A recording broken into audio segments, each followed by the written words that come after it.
Okay, so start करते हैं जी। Last time हमने सीक्वेंशियल सर्किट एनालिसिस किया था, ठीक है। सो हमने ये किया था कि एक अगर ऐसे सर्किट्स जिसके अंदर फ्लिप फ्लॉप्स लगे हों और वो आपको कोई सर्किट बंदा दे दे कि भाई इसका एनालिसिस करके मुझे बताओ कि ये क्या काम करता है, तो आप उस सर्किट को सबसे पहले हम करेंगे कि लेबल कर देंगे कि इनपुट और आउटपुट्स को। फिर हमने कहा कि देखेंगे कि कितने फ्लिप फ्लॉप्स हैं, लेट्स से 2 फ्लिप फ्लॉप्स हैं, तो इसका अंदर है 2 बिट्स आपकी प्रेजेंट स्टेट की और नेक्स्ट स्टेट की बन जाएंगी। इनको आप नाम दे दें, मे बी ए और बी हमने जिस तरह नाम दे दिए थे। और फिर हम इससे एक स्टेट टेबल कंस्ट्रक्ट करेंगे जिसमें एक साइड पे प्रेजेंट स्टेट और इनपुट होंगी और दूसरे साइड पर नेक्स्ट स्टेट और आउटपुट्स होंगी। और जब आप वो पूरा टेबल कंस्ट्रक्ट कर लेंगे, ठीक है, जो कि करने के लिए आपको सारी एक्सप्रेशंस लिखनी पड़ेंगी, आउटपुट की, फ्लिप फ्लॉप की, इनपुट्स की एक्सप्रेशन लिखनी पड़ेंगी। अगर डी फ्लिप फ्लॉप है तो इनपुट ही अगले साइकिल में नेक्स्ट स्टेट बन जाती है। अगर जे के फ्लिप फ्लॉप है तो फिर हमने कहा था कि तब ये होगा कि जे नेक्स्ट स्टेट जो उसकी बनेगी वो इस पर डिपेंड कर रही होगी कि इस वक्त प्रेजेंट स्टेट क्या है और जे पर क्या इनपुट आ रही है और के पर क्या इनपुट आ रही है। तो ये हमने डिटेल में प्रॉब्लम एक सॉल्व करके उसके साथ किया। तो वो हमारा पूरा स्टेट टेबल जब पॉपुलेट हो जाएगा तो वो हमारा सीक्वेंशियल सर्किट एनालिसिस हो जाएगा कि हमने बता दिया कि सर्किट क्या काम करता है, ठीक है। आज जो हम करने जा रहे हैं वो है कि हम इसका ऑपोजिट काम करें, ठीक है, कि किसी ने हमें सर्किट नहीं दिया बल्कि हमें प्रॉब्लम बताया कि ये सॉल्व करना है और उस प्रॉब्लम के लिए क्या सर्किट बनेगा, ठीक है। सो ये हम पहले भी कर चुके हैं कि कोई प्रॉब्लम हो उसको सॉल्व करने के लिए सर्किट बनाए, लेकिन वो हमने कम्बिनेशनल सर्किट किए थे, ऐसे सर्किट जिसको कुछ याद रखने की ज़रूरत नहीं थी। लेकिन अगर हमें कोई ऐसा सर्किट बनाना है जिसको कुछ याद रखने की ज़रूरत है तो तब हम सीक्वेंशियल सर्किट बनाएंगे जिसमें कोई ना कोई बिट सेव भी हो रही होगी, ठीक है। और फिर हम ऐसे की एग्जांपल्स भी करेंगे। आज 1-2 एग्जांपल करेंगे जिसमें उस सर्किट को कुछ याद रखने की ज़रूरत हो और उसकी बेस पर हम सर्किट बना लें। अच्छा, सो सबसे पहले जो चीज़ हम देखना चाहेंगे वो है कि इसके लिए हम एक चीज़ बनाएंगे जिसको हम कहते हैं स्टेट डायग्राम, ठीक है। सो ये लॉजिक डिज़ाइन के इंटरेस्टिंग टॉपिक्स में से है कि यानी मज़ेदार चीज़ है, आराम से हम बना लेते हैं। स्टेट डायग्राम क्या होती है? स्टेट डायग्राम एक डायग्राम होती है जो कि हमें ये बता रही होती है कि सीक्वेंशियल सर्किट कैसे काम कर रहा है, ठीक है। हम प्रॉब्लम से पहले अमूमन स्टेट डायग्राम बनाते हैं और स्टेट डायग्राम से स्टेट टेबल बनाते हैं। स्टेट डायग्राम और स्टेट टेबल को आप समझ सकते हैं कि ये इक्विवेलेंट है, यानी कि अगर आपको स्टेट टेबल गिवन हो तो उससे आप डायग्राम बना सकते हैं, डायग्राम गिवन हो तो उससे स्टेट टेबल बना। सो मैं आपको ये एक एग्जांपल करके ही बता देता हूँ कि लेट्स से कि हमने जो सर्किट एक पहला बनाया था ये वाला 2 डी फ्लिप फ्लॉप वाला, और इसका ये स्टेट टेबल बना हुआ है, ठीक है। सो इस टेबल को यूज करके अगर मैंने स्टेट डायग्राम बनानी हो तो कैसे बनेगी, तो आपको उससे स्टेट डायग्राम भी समझ आ जाएगी कि क्या होती है और ये भी समझ आ जाएगी कि ये इक्विवेलेंस क्यों है, कि मैंने क्यों कहा कि ये दोनों एक। स्टेट डायग्राम में ना हम स्टेट को एक सर्कल से रिप्रेजेंट करते हैं, ठीक है। सो फॉर एग्जाम्पल अब हमारी प्रेजेंट स्टेट की 2 बिट्स हैं, ठीक है। सो प्रेजेंट स्टेट मेरी 0-0 हो सकती है, 0-1 हो सकती है, 1-0 हो सकती है, 1-1 हो सकती है और यही नेक्स्ट स्टेट बनेगी आगे, ठीक। सो एक मिनट जरा।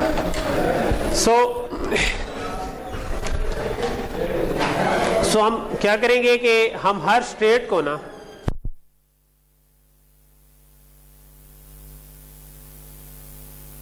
सो ये मेरी स्टेट 0-0 पहली स्टेट लेट से मैं कहता हूँ 0-0, ठीक। तो उसके लिए मैंने ये सर्कल बना दिया, ठीक। फिर जो सर्कल से हम जो लेट से एक स्टेट से दूसरी स्टेट में जाना है, तो इसका मतलब है एक सर्कल से दूसरे से लेट आए और फिर बातें भी, ये तो बात सही नहीं, ठीक। सो ये टेबल मुझे क्या बता रहा है कि अगर मेरी स्टेट 0-0 और इनपुट आए 0 तो नेक्स्ट स्टेट क्या होगी 0-0 ही, ठीक है। तो इसको स्टेट डायग्राम में शो करने के लिए हम कहते हैं एक एरो बना देते हैं इस तरह का। हम कहते हैं कि अगर 0-0 स्टेट है उसमें इनपुट 0 आए ठीक है। तो मैं वापस नेक्स्ट स्टेट मेरी 0 0 ही है, तो क्योंकि नेक्स्ट स्टेट 0 0 ही थी तो मैंने कहा कि मैं यहाँ से स्टार्ट होकर इसी स्टेट पर एंड अप हो रहा हूँ, ठीक है। क्योंकि 0 0 पर अगर 0 इनपुट आ जाए तो मेरे पास नेक्स्ट स्टेट 0 0 है और आउटपुट मेरी क्या है 0।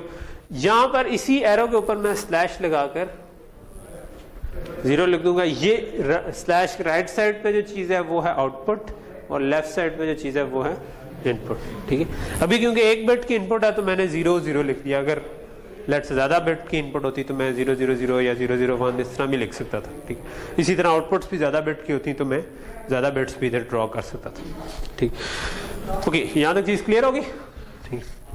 सो अब स्टेट अगर 0 है और इनपुट 1 आई तो फिर नेक्स्ट स्टेट क्या है 0 1, ठीक है। सो मैं इधर 0 1 के लिए एक और सर्कल बना देता हूं, ठीक है, कि इधर से जब इनपुट 1 आई तो मैंने इस स्टेट पे जाना है और आउटपुट उस केस में क्या है,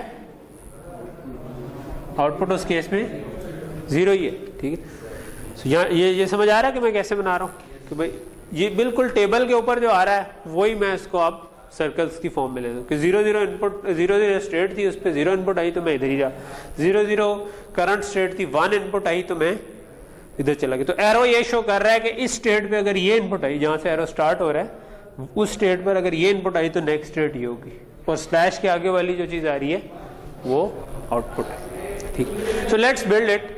आपको इवेंचुअली हर स्टेट के लिए उस पे सारी इनपुट के कॉम्बिनेशंस के एरो लगाने, यानी कि इस केस में एक ही इनपुट थी तो मैंने 0 के लिए भी एरो लगा दिया, 1 के लिए भी लगा दिया, तो इस स्टेट का काम कंप्लीट हो गया। अब मैं आ गया 0 1 पे। 0 1 के ऊपर भी दो केस हैं, 0 भी आ सकता है 1 भी आ सकता है। 0 1 पे अगर 0 इनपुट आए तो किधर जा रहे हैं 0 पर। सो इस 0 ऑलरेडी इधर ही एग्जिस्ट करता है, तो अगर इसके ऊपर 0 इनपुट आए तो मैं 0 पे जा रहा हूं और 0 के केस में आउटपुट क्या है 1। सो मैं इस जगह पर लिख दूंगा कि आउटपुट 1। तो ये समझ आ रहा है सारा इस तरह। इस केस में 0 कवर हो गया।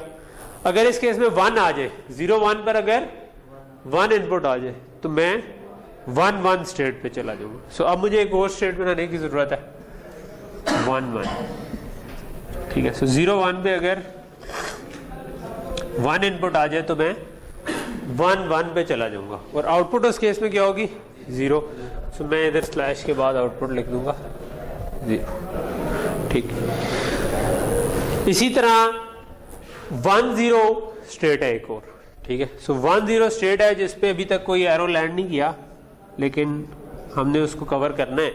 तो 1 0 पर अगर 0 इनपुट आई तो मैं 0 0 पे जाऊंगा। सो 1 0 पर अगर 0 इनपुट आई तो मैं 0 0 पर चला जाऊंगा और 1 0 पर अगर 0 इनपुट आई तो 0 0 पर भी जाऊंगा और आउटपुट मेरी 1 होगी। तो मैंने स्लैश डाल के उसके आगे 1 लिख दिया, ठीक। और 1 0 पर अगर 1 इनपुट आई तो नेक्स्ट स्टेट क्या होगी 1 0 ही होगी। तो मैंने इधर से एरो शुरू किया, इधर ही डाल दिया। 1 0 पर अगर 1 इनपुट आई तो 1 0 होगी और आउटपुट 0 होगी। सो 1 अगर इनपुट आई तो आउटपुट 0 करके आप इसी स्टेट में रह गए, ठीक। फाइनली 1 1 के ऊपर आप रह गए दो केसेस के। 1 1 पे अगर 0 इनपुट आई तो हम 0 0 पर चले जाएंगे और आउटपुट 1 होगी। सो इस पे अगर आपके पास 0 इनपुट आई तो 1 आउटपुट करते हुए आप वापस 0 0 पर चले जाइए, ठीक है। और अगर 1 1 पे 1 इनपुट आई तो आप 1 0 पे चले जाएंगे और आउटपुट 0 होगी। सो ये 1 0 पर हम आ गए और आउटपुट 0, ठीक। तो ये जो चीज बन गई है ना, इसको हम कहते हैं स्टेट डायग्राम, ठीक है। So this is state diagram और now you should be able to see this कि अगर मेरे पास ये गिवन होती तो उससे मैं ये टेबल बना सकता था और अगर ये टेबल गिवन हो तो उससे मैं डायग्राम, स्ट्रेट फॉरवर्ड सा है ना, कि अगर ये गिवन होती तो मैं एक टेबल बनाता, उसमें क्या था 0 0 पर अगर 0 है तो ये आउटपुट है और ये नेक्स्ट स्टेट है। अगर 0 0 पर 1 है तो ये नेक्स्ट स्टेट है, ये आउटपुट है, ठीक है जी। वो तो आप लेट आए ना, इसके लिए रिपीट नहीं हो, ठीक है। तो ये पूरा ये बात समझ आ गई, जो लेट जो टाइम पर आए हुए थे उनको समझ आ गई है, ठीक, कि अगर आपके पास 0-0 स्टेट थी, 0 इनपुट आई, टेबल हमें बता रहा है कि हमारी नेक्स्ट स्टेट क्या होगी, 0-0 होगी, ठीक है। सो जो लेट हैं उनके लिए 0-0 पर अगर 0 इनपुट आई तो नेक्स्ट स्टेट 0 होगी, आउटपुट भी 0 होगी, ठीक है। तो 0-0 पर 0 इनपुट आई तो नेक्स्ट स्टेट भी यही है। तो एरो जो है वो जहाँ से स्टार्ट हो रहा है वो करंट स्टेट, जहाँ पर एंड हो रहा है वो नेक्स्ट स्टेट, और एरो के ऊपर हमने लिख दिया कि इनपुट क्या है, स्लैश डाल के आउटपुट क्या है। तो अगर 4 स्टेट्स बन रही थी मेरे पास 0-0, 0-1, 1-0, 1-1, 4 सर्कल बन गई, ठीक। हर स्टेट के ऊपर 0 इनपुट पे भी कहीं पे जाना था, 1 इनपुट पे भी कहीं जाना था, तो हर एक से एक एरो जो है वो 0 के लिए लगा हुआ है, एक एरो 1 के लिए लगा हुआ, और हर ट्रांजिशन के साथ एक आउटपुट भी आ रही थी, तो हर एक के ऊपर स्लैश डाल के मैंने आउटपुट भी बताया। सो ये जो है ना ये ज्यादा इंट्यूटिव है, यानी कि इससे आपको समझ आ जाती है कि ये कर क्या रहा है, ठीक है। सो आप अगर इसको इस केस में तो हमें नहीं पता था कि सर्किट क्या कर रहा है, लेकिन हम इससे फ्लो ट्रेस कर सकते हैं कि अच्छा इस स्टेट पे 0 आया तो मैं इधर ही रहूंगा, 1 आया तो मैं इधर चला जाऊंगा, इधर जब भी 0 आएगा मैं वापस इधर आ जाऊंगा, अगली स्टेट पे भी 0 आया तो वापस आ रहा हूँ, इस स्टेट से भी 0 आ रहा है तो इसका मतलब है कि अगली स्टेट में कभी भी 0 आ गया तो मैं वापस इस पे आ जाऊंगा, ठीक है। सो आप थोड़ा सा ज्यादा बेहतर आइडिया लगा सकते हैं कि ये सर्किट क्या कर रहा है बजाय इन बंच ऑफ नंबर्स से, ठीक है। अगेन ये भी पूरा सर्किट को डिफाइन कर रहे हैं, ये भी उसी तरह सर्किट को डिफाइन कर रहा है, ठीक है। So they are equivalent, if you have one you can go to other, ठीक है। आपके पास ये डायग्राम हो तो आप उससे टेबल बना सकते हैं, टेबल हो तो डायग्राम, जिस तरह हमने उस पर कहा था कि सर्किट गिवन हो तो आप उससे इक्वेशन बना सकते हैं, इक्वेशन गिवन हो तो आप उससे सर्किट बना सकते हैं। सो यहाँ तक चीज समझ आ गई, ठीक है। अच्छा ये मैंने उल्टा काम किया है, यानी कि मैंने टेबल से डायग्राम बनाई है। जो आज असल में हमने काम करना है वो इसका ऑपोजिट है, ठीक है। वो ये है कि एक प्रॉब्लम होगा, उस प्रॉब्लम को लेकर के हम उससे स्टेट डायग्राम तक पहुंचेंगे, स्टेट डायग्राम से हम स्टेट टेबल बनाएंगे, और स्टेट टेबल जब बन जाएगा तो उससे हम सर्किट बना लेंगे, ठीक। तो ये हमारा आज का मेन गोल है कि हम ये काम कर सकें। सो अब आपको ये चीज समझ आ गई होगी कि स्टेट ये स्लाइड जो थी ना ये इसी चीज इस पूरे प्रोसेस को वर्ड्स में लिख रही थी, मीली मूर से ऊपर अगर हम देखें तो सर्कल जो है वो स्टेट को रिप्रेजेंट करता है। एक और चीज जो इसमें छोटी सी है वो ये है कि नॉर्मली जब सर्किट ऑन होता है या सर्किट को जब हम रीसेट करते हैं तो वो हम चाहते हैं कि किसी नॉन स्टेट में जाए, ठीक है। उसको हम कहते हैं रीसेट स्टेट, या ऑन होगा उस वक्त किस स्टेट में जाना है, ठीक है। तो वो वाली स्टेट जो है ना वो हम उस स्टेट को हम डबल सर्कल से शो कर देते हैं, ठीक है। सो अगर किसी स्टेट पे डबल सर्कल लगा हुआ है ना, इसका मतलब है कि जब भी सर्किट ऑन होगा तो वो इस डबल सर्कल वाली स्टेट में होगा, ठीक। तो इधर से फिर आप आगे जाना शुरू करेंगे, और डबल सर्कल का मतलब है कि आप जो आपकी इनिशियल स्टेट है ना, यानी कि जिस वक्त सर्किट ऑन हुआ उस वक्त वो किस स्टेट में होगा, ठीक। हम हमेशा चाह रहे होते हैं कि हम किसी नॉन स्टेट में जब सर्किट ऑन किया उस वक्त हो, या अमूमन अक्सर सर्किट्स में एक रीसेट का बटन भी होता है कि आप रीसेट करें तो वो दोबारा उसी स्टेट में चला जाए जिसमें उसको इनिशियली होना चाहिए था। तो जो इनिशियल स्टेट आप चाह रहे हैं, फॉर एग्जांपल इस सर्किट में आप चाह रहे हैं कि भाई मैं शुरू में ये 0-0 स्टेट पर हूँ, ठीक है, तो आप उधर डबल सर्कल लगा देंगे। इसका मतलब है कि ये जब भी जिसने भी इसका सर्किट डिजाइन करना है वो बाय डिफॉल्ट शुरू में उसको इस स्टेट में रखे, ठीक है, रीसेट के वक्त। उसके बाद जब वो सर्किट चलना शुरू हो जाएगा फिर बेशक वो जिधर मर्जी जाए, ठीक, क्योंकि उसके बाद तो आप इनपुट पर डिपेंड कर रहा है, जो इनपुट आएगी वो अगली स्टेट पे उसके हिसाब से जाती रहेगी, ठीक, और इनपुट को हम कंट्रोल नहीं कर रहे होते। सो यहाँ तक चीज समझ आ गई। तो हमें 3 चीजें हमने देखी, सर्कल, डायरेक्टेड आर्क और इनपुट आउटपुट। तो सर्कल हमने ये बना दिया, स्टेट को रिप्रेजेंट कर रहे हैं, ये जो आर्क है जिसको मैं एरो कह रहा हूँ वो रिप्रेजेंट कर रहा है कि एक स्टेट से दूसरे स्टेट पे कब ट्रांजिशन करेंगे, और जो डबल सर्कल है वो इनिशियल स्टेट को शो कर रहा है। सो नॉर्मली ये किसी क्लॉक पे चल रही होती है, और वो हर क्लॉक एज पे आप देखते हैं क्या इनपुट आ रही है, और फिर आप अगली स्टेट पे चले जाते हैं या किसी और स्टेट या उसी स्टेट पे रहते हैं डिपेंडिंग ऑन इनपुट, ओके। अच्छा, स्टेट मशीन्स जो है ना वो भी 2 किस्म की होती हैं, एक कहलाती है मिली स्टेट मशीन और एक कहलाती है मूर स्टेट मशीन, ठीक है। Although I don't like the terms जो कि बंदों के नाम पे हो, क्योंकि अगर वो फिनोमेना के नाम पे हो ना तो आपको ज़्यादा अच्छा याद रहता है कि वो क्या करती है, ठीक है। जिस तरह कोरिलेशन या कन्वोल्यूशन या हाईएस्ट कॉमन फैक्टर, अब वो है जब आप पढ़ते हैं तो आपको नाम से ही समझ आ जाती है कि क्या हो। उसके वजह मीली या मूर हो तो आपको समझ नहीं आएगा नाम से कि क्या कर रहा है, क्योंकि जिस बंदे ने प्रपोज की होगी उसके नाम पर बनी होगी, ठीक है। सो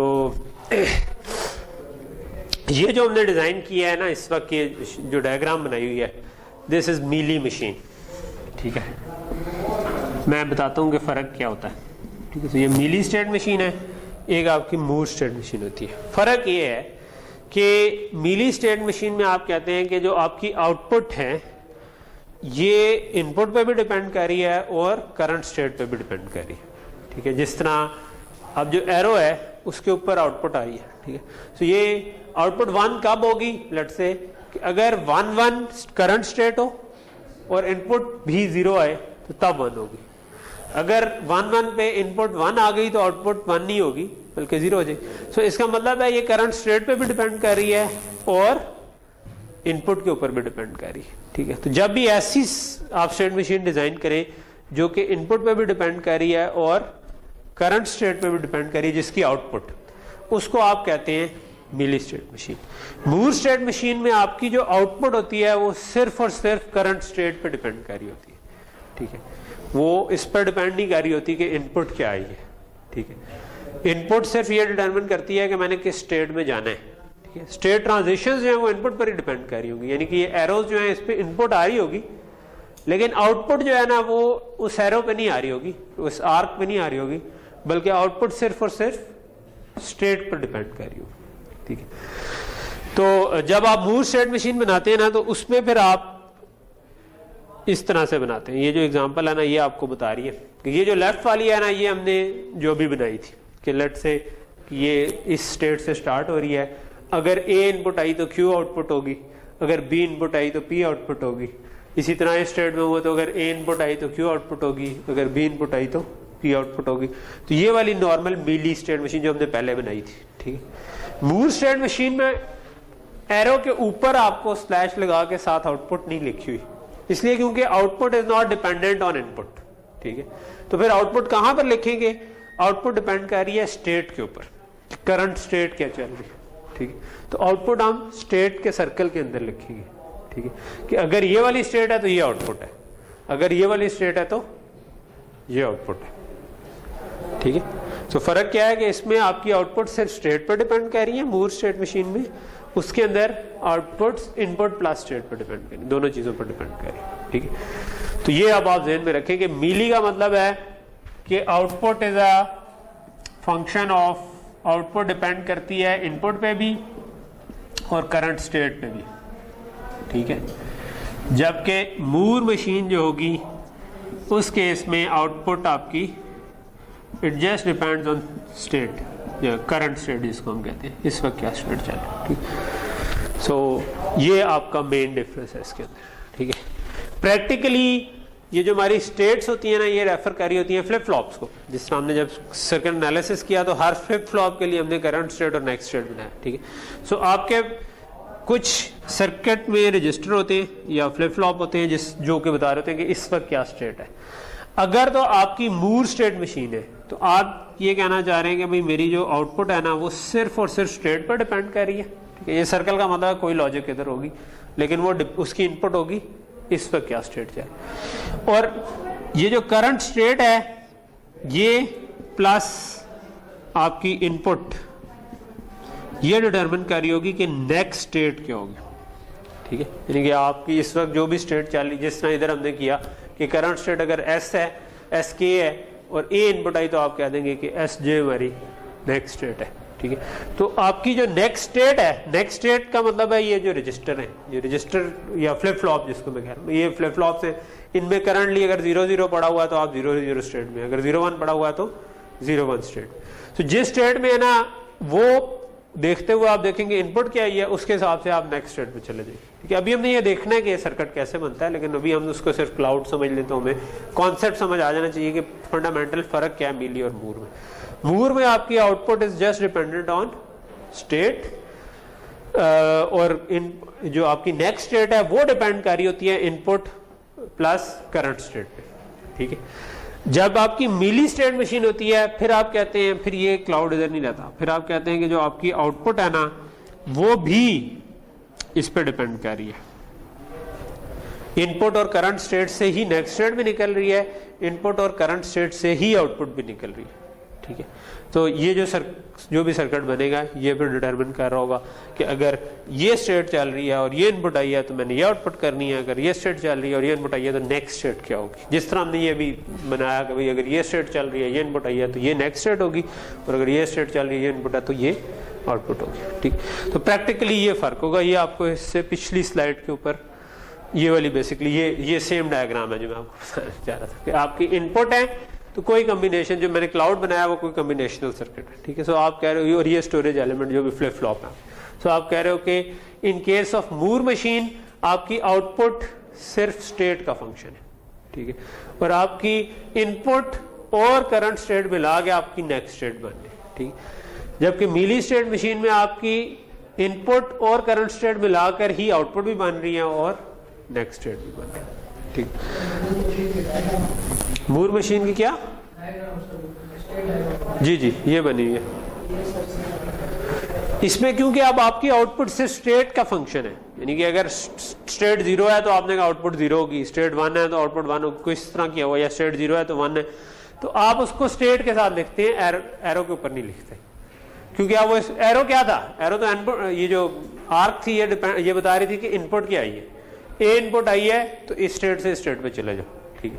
सो अब क्योंकि आप इनपुट पे डिपेंड ही नहीं कर रहे, चाहे ए आ जाए या बी आ जाए, आप उस पर डिपेंड नहीं कर रहे, आउटपुट आपकी उस पर डिपेंड नहीं कर रही, आउटपुट सिर्फ स्टेट पे डिपेंड कर रही है, तो आप फिर सर्कल के अंदर आउटपुट लिख देते, ठीक है, इस केस में मूर मशीन में, ठीक। अच्छा, और जबकि मीली में क्योंकि डिपेंड कर रही है तो आप इसके ऊपर लिखते हैं, ठीक। तो ये क्लियर हुआ किसी हद तक। पर्सनली मैं वैसे मीली को ज्यादा प्रेफर करता हूँ, ठीक, but you can do anything, जो भी आपकी प्रेफरेंस होगी। मूर का भी फायदा होता है बाज जगहों पर, मूर में क्योंकि आपकी आउटपुट बाज का हम चाह रहे होते हैं कि हमारी जो भी सर्किट बना रहे हैं ना उसकी आउटपुट रजिस्टर्ड हो, यानी कि वो फ्लिप फ्लॉप से डायरेक्टली निकल रही हो, ठीक है। तो उस केस में फिर ये मूर मशीन ज्यादा बेहतर रहती है, क्योंकि इसमें जो भी आपकी फ्लिप फ्लॉप लगे उससे डायरेक्टली आउटपुट आ रही है, ठीक है, रजिस्टर्ड आउटपुट आ रही है। सो इस केस में आपकी जो आउटपुट्स आ रही हैं वो किसी कॉम्बिनेशनल सर्किट से गुजर के आ रही है, ठीक। सो बाज का ये प्रेफरेंस होती है तब हम मूर स्टेट मशीन बना लेते हैं, लेकिन ज्यादातर मैंने जो स्टेट मशीन प्रैक्टिकली जो ऐसे सर्किट्स में बनाई है जो कहीं पे चल रहे हो, वो मैंने ज्यादातर मीली ही बनाई है, मूर नहीं बनाई, ठीक। क्योंकि जब आप मूर बनाते हैं ना तो उसमें नंबर ऑफ स्टेट्स ज्यादा हो जाती है, क्योंकि हर आउटपुट के लिए आपको एक अलग स्टेट बनानी पड़ती है, क्योंकि जब भी आउटपुट निकालनी है तो वो इनपुट पे तो डिपेंड नहीं कर रही, वो तो स्टेट पे सिर्फ डिपेंड कर रही है, तो हर आउटपुट के लिए एक स्टेट जरूर बनानी पड़ेगी, ठीक। तो ये फिर आपकी नंबर ऑफ स्टेट्स अमूमन बढ़ जाती है। इसका हम थोड़ा सा आगे जब वेरिलॉग कर लेंगे तो हम उसकी कह लेंगे एक दो और एग्जांपल्स करेंगे, जिससे आपको समझ आ जाएगी कि अच्छा मीली और मूर जो है ना वो मूर में ज्यादा स्टेट्स क्यों बनती है, ठीक है। तो वो हम प्रैक्टिकल एक आध एग्जांपल, ओके। चलिए इसको मिटा देते और अब अगले आज के टास्क पे आ जाते हैं। तो स्टेट डायग्राम समझ आ गई, ठीक। अच्छा, अब असल क्वेश्चन है कि आप प्रॉब्लम से स्टेट डायग्राम कैसे बनाए, ठीक है। सो मैं directly skip to the first design example, जिसको हम कहते हैं बाइनरी सीक्वेंस रिकग्नाइजर, ठीक है।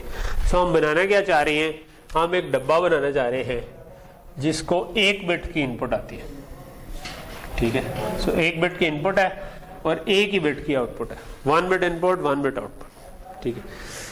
और इसका काम क्या है इस डब्बे का, और ये किसी क्लॉक पे चल रहा है, लेट्स से, ठीक है। सो क्लॉक भी ऑब्वियसली इनपुट इसकी है, क्लॉक या रीसेट जिसको हम शुरू में स्टार्ट कर रहे हैं। अच्छा, ये सीक्वेंस रिकग्नाइजर है, ये क्या करता है कि जब इनपुट पे एक एक करके हर साइकिल में एक एक बिट आ रही है, ठीक है। सो हम करना ये चाह रहे हैं कि जब इसके अंदर पहली बिट 1 आए, दूसरी भी 1 आए, तीसरी 0 आए, चौथी 1 आए, अगर इस सीक्वेंस में आए ना तो ये चौथी बिट के टाइम पे आउटपुट को 1 कर दे, ठीक है। ये कहेगा अच्छा भाई सीक्वेंस पूरा हो गया, ठीक है। तो हमने एक सीक्वेंस डिफाइन किया हुआ है पहले से, प्री डिफाइंड पैटर्न हमने एक रखा हुआ है कि 1101 पर इस सर्किट ने ऑन हो जाना है, ठीक है। ऐसे एक वो जिस वक्त आखिरी 1 आ रहा होगा ये आउटपुट 1 करेगा, ठीक है। फिर अगर 0 आते रहे तो ये बाकी सारी जगहों पर 0 आ रही है आउटपुट, इस जगह पर 1 आ गया, लेट से फिर 1 1 0 1 आ गया, फिर इस जगह पर 1 हो जाए, ठीक है। फिर लेट से दोबारा साथ ही 1 0 1 दोबारा आ गया, फिर ऑन हो जाए, ठीक है। यानी अभी इसका 1 आखिरी था, लेकिन इसके बाद दोबारा 1 0 1 आया, तो इसको भी हम कहते हैं ये भी दोबारा 1 1 0 1 बन गया ना। ये भी 1 1 0 1 था, ये भी 1 1 0 1 था, ठीक है। उन्होंने कहा फिर ये 1 दे दे, एंड सो ऑन, अगर कोई और सीक्वेंस चलता रहता है। जब भी 1, क्योंकि एक एक बिट आ रही है, जब भी 1 1 0 1 आया तो ये आउटपुट 1 कर देगा। सीक्वेंस रिकग्नाइजर सर्किट जो है ये काम का सर्किट होता है। फॉर एग्जांपल कोई भी ऐसा सिस्टम हो जो कि ऑलवेज ऑन चल रहा हो और आपने उसके साथ सिंक ऑन हो। फॉर एग्जांपल आपका लेट से एक जो आपका लेट से एक सैटेलाइट है, ठीक है। सो वो आपका मैच ब्रॉडकास्ट कर रहा है, ठीक है। सो एंड पे उसने ब्रॉडकास्ट किया और आपने अपनी आई डोंट नो ड्राइंग मेरी से ये सैटेलाइट नहीं भी लग रहा तो ये सैटेलाइट ही है, ठीक है।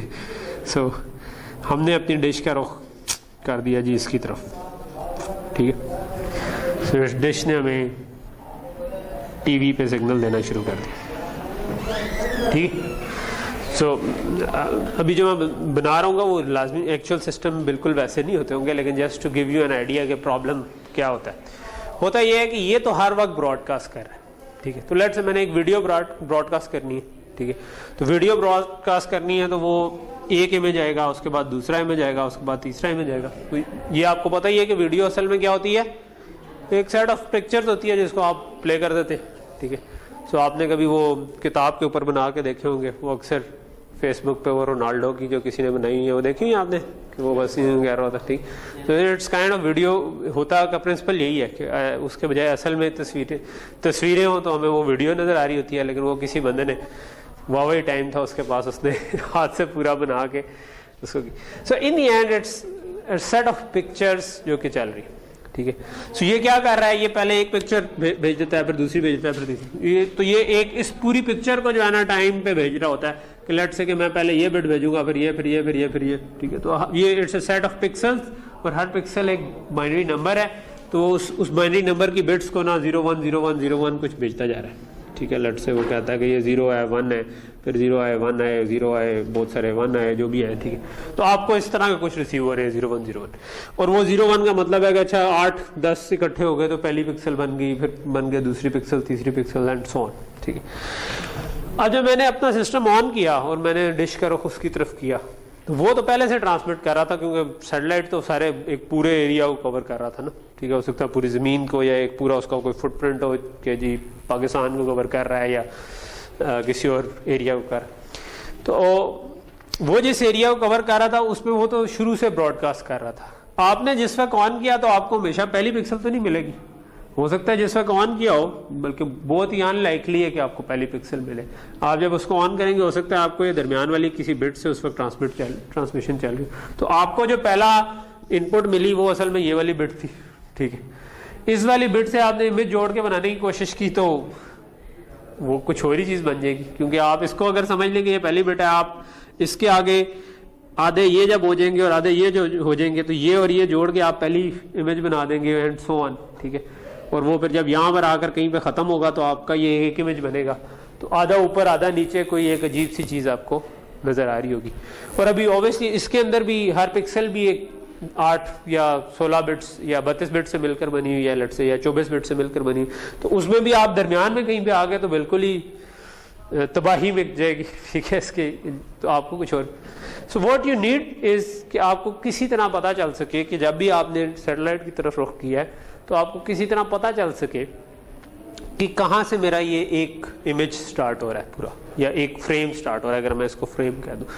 तो अगर ये भेजते हुए ये काम करे कि हर फ्रेम भेजने के से पहले कोई फिक्स पैटर्न भेज दे कि यार 1 1 0 1 1 1 1 0, लेट से ये मैं भेज देता हूँ, ठीक है, हर दफ़ा भेज दिया करूँगा।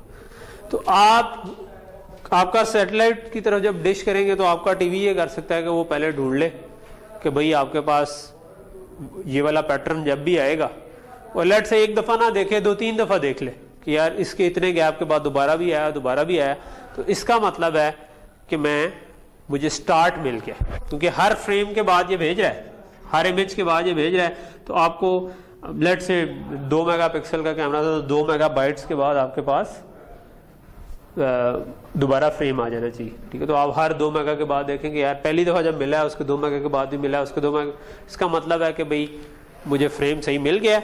और इस जगह से अब मैं स्टार्ट करके दिखाना शुरू, तो पहले 1-2 फ्रेम या 4-5 फ्रेम आपके ज़ाया हो गए, ठीक है। तो आपको लेट से कि 1/16 ऑफ अ सेकंड कुछ नज़र नहीं आया और उसके बाद वो ऑन हो गया, तो it doesn't matter for us ना कि 1 सेकंड का बहुत माइन्यूट सा फ्रैक्शन उसको सिंक करने में लग जाए, ठीक। तो वो सिंक करके हमें बता देगा कि भाई ये स्टार्ट ऑफ फ्रेम। तो वो स्टार्ट ऑफ फ्रेम निकालने के लिए आपको कोई पैटर्न चाहिए, ठीक है। So it's not only true for, ये समझ तो आ रहा है ना कि किस जगह पर चाहिए, ठीक है। हम ये सिस्टम नहीं समझना चाह रहे पूरा इन अ सेंस कि हमने ये सिस्टम लॉजिक डिजाइन में नहीं बनाना, लेकिन ओवरऑल इसी तरह से सिस्टम बनते हैं। तो I just want to give you a broader overview of, मतलब अगर इसके बजाय एक एक्सचेंज होती और वो लेट से आप इधर से अमेरिका बात करते हैं अगर, ठीक है। सो उसमें जो एक्सचेंज होती है उससे जो सैटेलाइट को जाता है ना, उसको हम कहते हैं E1 लाइन्स, ठीक है। सो E1 लाइन्स क्या होती हैं, उसमें 32-30 स्कॉलर्स का डाटा इकट्ठा होके ना ऊपर जा रहा होता है, और उसमें आपने यही वाला काम किया होता है कि भाई एक यूज़र की 8-8 बाइट, दूसरे की 8-8 बाइट, तीसरे की 8-8 बाइट, और फिर जब पूरे 32 है ना या 30 हैं उनके ऊपर एक सिंक पैटर्न बना दिया होता है कि ये वाला पैटर्न मैं साथ ज़रूर भेजूंगा। तो जिसने भी इसके साथ सिंक होना है, अगर दूसरी साइड अभी ऑन हुई है तो वो ये वाला पैटर्न पहले ढूंढे, जब उसे मिल जाएगी तो उसके बाद अब उसको बाउंड्री पता चल गई, अब हर कॉलर का डाटा वो डिस्ट्रीब्यूट जहाँ पर भी करना है वो कर दे, ठीक। वो मतलब कोई भी ऐसा सिस्टम जो कि किसी ऑलवेज ऑन सिस्टम के साथ सिंक होना चाहता है, ठीक है। चाहे वो टेलीफोन पे कॉल करनी हो, चाहे वो रेडियो टेलीविजन हो, कुछ भी हो, ठीक है।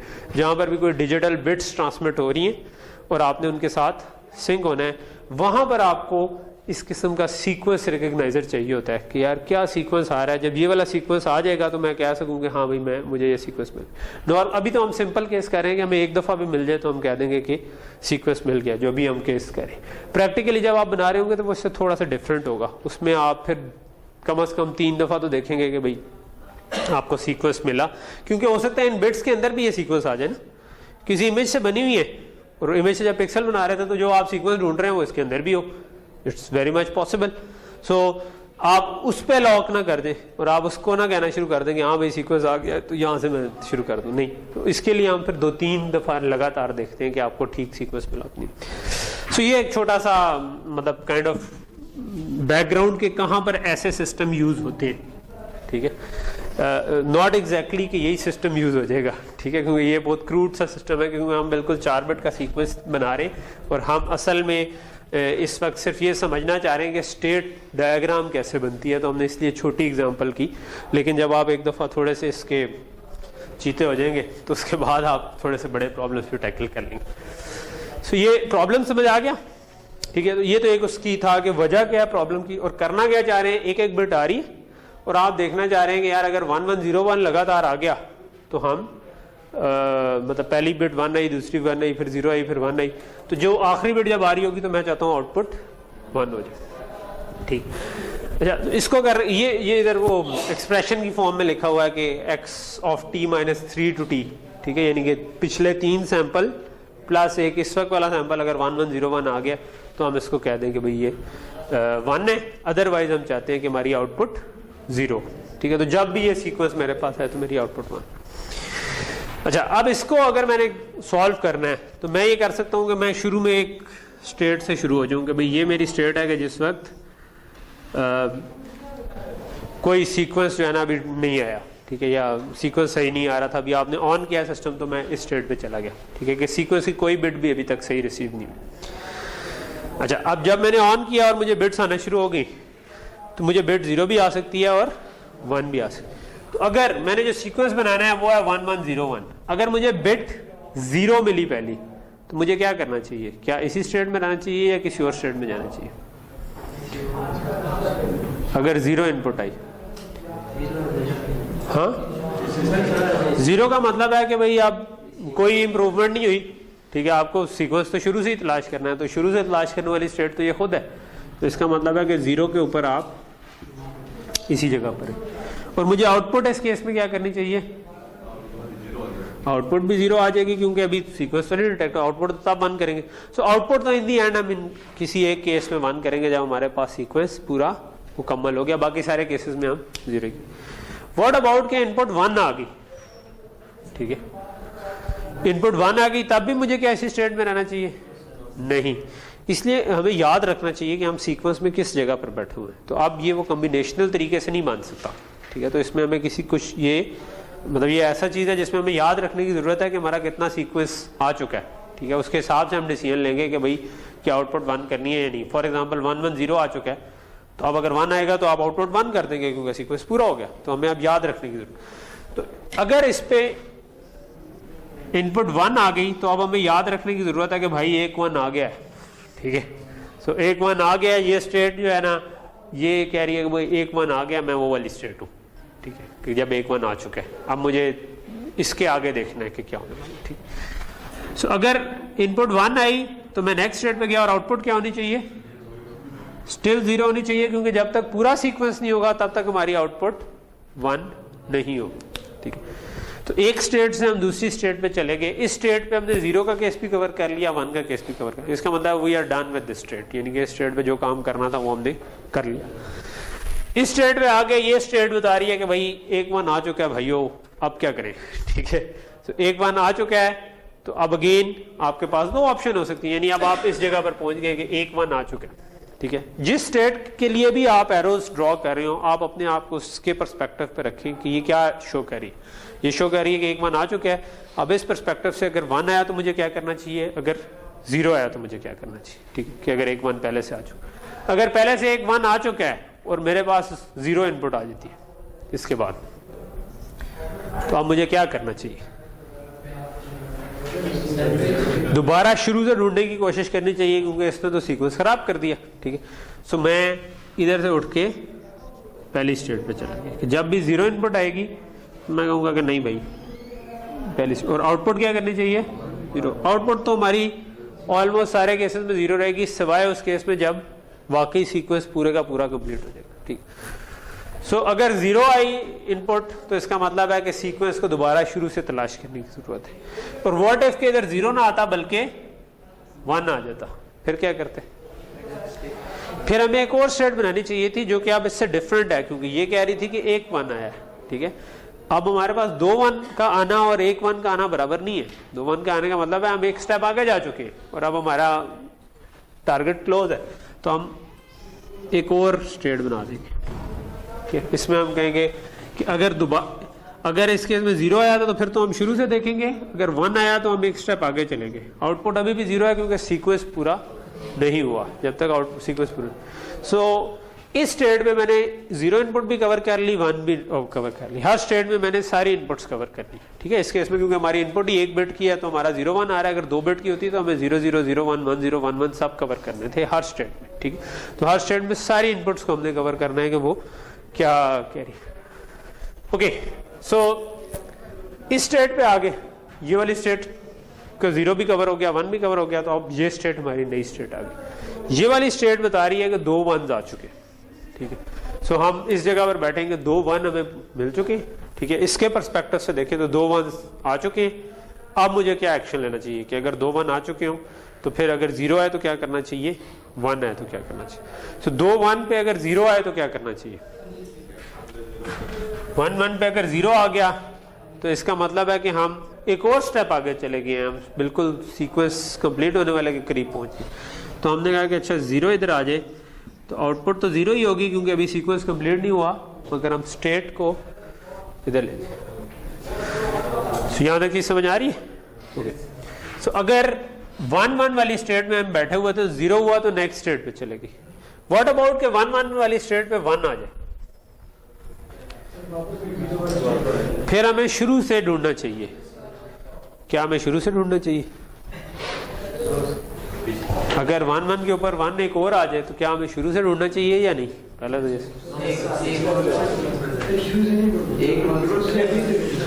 तो उससे अगली से क्या ढूंढना चाहिए? अब क्या सीक्वेंस इस तरह से डैमेज हो गया है कि आपको शुरू से ढूंढना चाहिए था? नहीं। फिर कितना डैमेज हुआ है? एक स्टेप डैमेज हुआ है, यानी कि 1 1 1 आ रहा है तो हो सकता है कि इसके बाद 0 1 ही आ जाए। ठीक है, तो इसका मतलब है 2 1s तो अभी भी एग्जिस्ट करते हैं ना। ठीक है, तो एक 1 जो पहला वाला था उसका मतलब है वो तो डिस्कार्ड हो गया, लेकिन जो नया वाला 1 है वो तो ठीक है। सो अब हमें किधर जाना चाहिए? इस वाली स्टेज पर। ये वाली स्टेज जो कह रही थी, ये कह रहा है कि कुछ भी नहीं है, ये कह रहा है कि 1 1 आया है, ये कह रहा है कि 2 1 आए हैं, ये कह रहा है कि 1 1 0 आ चुका है। इस 1 1 वाली स्टेज पर हम बैठे हुए हैं, यानी कि 2 1s आ चुके हैं और इस पर एक और 1 आ गया, तो अब हमें जाना किधर चाहिए? इसी स्टेट पर ही रहना चाहिए, क्योंकि ये स्टेट कह रही है कि 2 1s आ चुके हैं।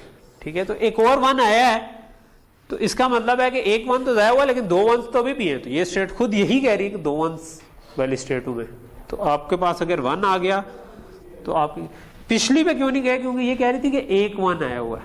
ठीक है, एक 1 नहीं है, अगर 3 1 आ गए तो बेसिकली ये 2 1s के बराबर है, क्योंकि इसके बाद 0 1 आ सकता है और चीज़ कंप्लीट हो सकती है। ठीक है, तो इसका मतलब है आप इसी स्टेट पर रहेंगे। आप ठीक है, तीसरे 1 की वजह से पहला वाला 1 अब इमटेरियल हो गया, लेकिन ये क्योंकि एक नया 1 आ गया तो स्टिल 2 1 बन रहे हैं, तो मुझे इस जगह पर रहना।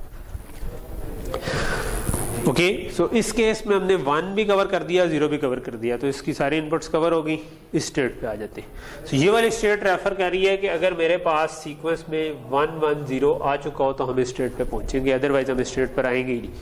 सो इसके पर्सपेक्टिव से देखेंगे तो 1 1 0 अब आ चुका है। अब मेरे पास 2 ऑप्शन है, या 0 आ जाए या 1 आ जाए। सो 1 1 0 के बाद अगर 0 आ जाए तो क्या करना चाहिए? 1 1 के बाद 0 के बाद अगर 0 आ गया तो अब ये सीक्वेंस इस तरीके से डैमेज हुआ है कि आपको वाकई शुरू से तलाश करना पड़ेगा। मतलब पिछली दफा तो ये था कि जो सीक्वेंस तो खराब हुआ था, मगर आपको उसके बाद अगर 0 1 आ जाता तो स्टिल सीक्वेंस कंप्लीट हो जाता, लेकिन 1 1 0 0 के बाद तो दोबारा 1 1 0 1 आएगा तो कंप्लीट होगा, किसी और तरीके से 1 1 0 1 नहीं मान सकते। तो इसका मतलब है 0 के केस में मुझे उठ के वापस चले जाना चाहिए। ठीक है, और अगर 1 आया है तो 1 आया तो सबसे पहली चीज है कि मेरा सीक्वेंस कंप्लीट हो गया। 1 1 0 के बाद अगर 1 आया, तो अगर कंप्लीट हो जाए तो मुझे क्या करना था? एक तो आउटपुट 1 करनी थी, तो ये वो पहली दफा वो चीज आ जाएगी कि मुझे आउटपुट 1 करनी। लेकिन जाना किधर है? क्या मुझे नेक्स्ट स्टेट में जाना चाहिए किसी, या मुझे 0 पे जाना चाहिए, या मुझे कुछ और करना चाहिए? अगर 1 1 0 1 आ गया है तो सीक्वेंस कंप्लीट हो गया है और मुझे 1 आउटपुट करना है। हाँ, इसी के ऊपर आना चाहिए। तो इसके बाद फिर दोबारा 1 आया तो फिर हम कहेंगे कि हाँ जी 1 आ गया। नहीं, लेकिन ये तो गलत बात नहीं होगी। अगर मैं इधर यूं करूं कि मैं 1 पे आउटपुट 1 करके इधर ही रह लूं, तो इसका मतलब है 1 1 0 1 के बाद दोबारा एक और 1 भी आ गया तो हम इधर ही रहेंगे, एक और 1 भी आ गया तो इधर ही रहेंगे। ऐसा तो नहीं है, सीक्वेंस तो सिर्फ इस जगह कंप्लीट हुआ था, अगले 1 में तो सीक्वेंस नहीं कंप्लीट हुआ। हाँ, इससे प्रीवियस है तो भी गलत हो जाएगा। फिर उसके बाद 0 1 आया, आप 1 1 0 1 के बाद गए पिछली स्टेट पे, तो लेकिन उसके बाद एक 0 और एक 1 आया तो आप कह देंगे कि सीक्वेंस कंप्लीट हो गया। ऐसा नहीं है, ठीक है, क्योंकि आप उससे आगे 0 जा रहे हैं। किधर जाना चाहिए?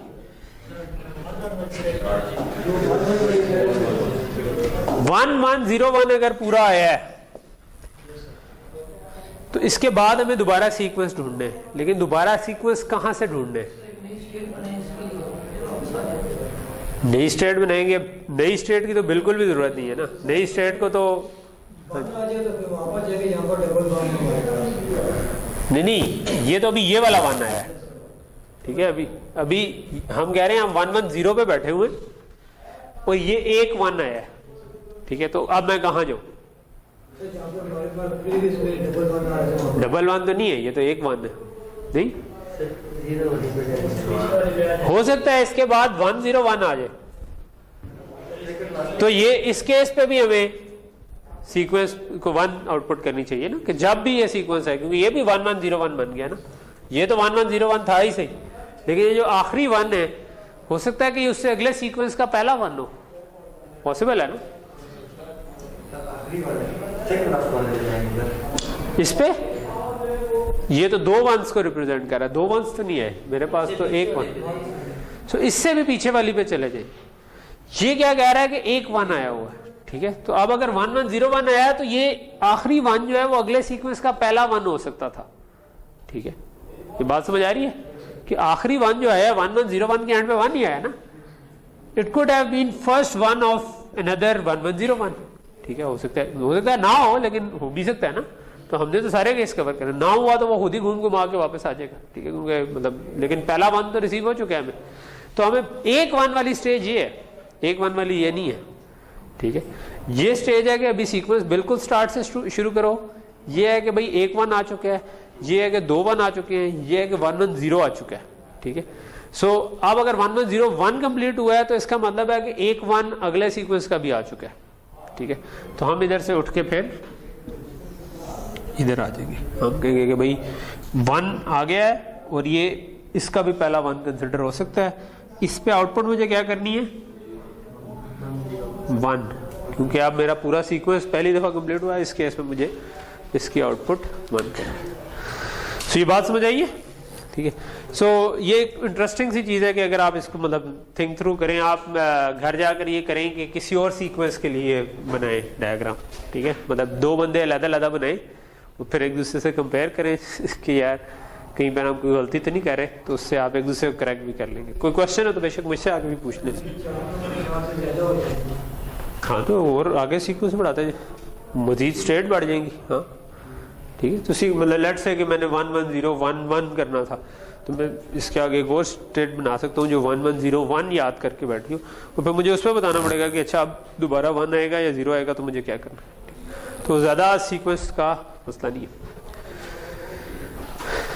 ऑब्वियसली और सर्किट्स भी हो सकती हैं। मतलब फॉर एग्जांपल इसका एक सर्किट ये हो सकता है कि मैं बहुत सारे फ्लिप फ्लॉप्स सीरीज में लगा दूं, ठीक है। लेट से 4 लगा देता हूँ, बल्कि 3 लगा देता हूँ, ठीक है। और मैं कहता हूँ कि जो लास्ट था वो 1 आया और ये भी 1 आया और ये 0 आया और ये 1 आया, इनको आपस में एंड कर दूं, दिस इज 1 सर्किट, ठीक है। अगर मैं स्टेट मशीन से ना बनाना चाहूँ तो मैं ये कह सकता हूँ कि भाई मुझे अगर सबसे पुराना वाला 1 है, उससे अगले वाला भी 1 आया था, उससे पीछे वाला 0 था, मैंने इधर बबल लगा दिया, और उससे पीछे अब जो करंट वैल्यू आई है वो 1 आई है, तो आउटपुट 1 कर दो। This is also a legitimate circuit for binary sequence recogniser, ठीक है, जो कि आपको कर देगा। लेकिन हम देखेंगे कि इस तरीके से जो हमने बनाया है इसमें फ्लिप फ्लॉप्स कम लग रही। मैंने ये वाला जो बनाया है इसमें फ्लिप फ्लॉप 3 लग रहे, लेकिन इसमें लॉजिक ज़्यादा लगेगी, ठीक है। अभी हम इसकी पूरी लॉजिक बनाते हैं, ठीक है। ये मैंने वैसे आपको शो करने के लिए एक अलग बना दिया, but don't get confused about it. कई जगहों पर आप प्रैक्टिकली बना रहे हो तो हो सकता है ऐसे ही सर्किट बना दें, ज़्यादा बिट्स हैं तो आप उसी तरह का बना के एक शिफ्ट रजिस्टर लगा के।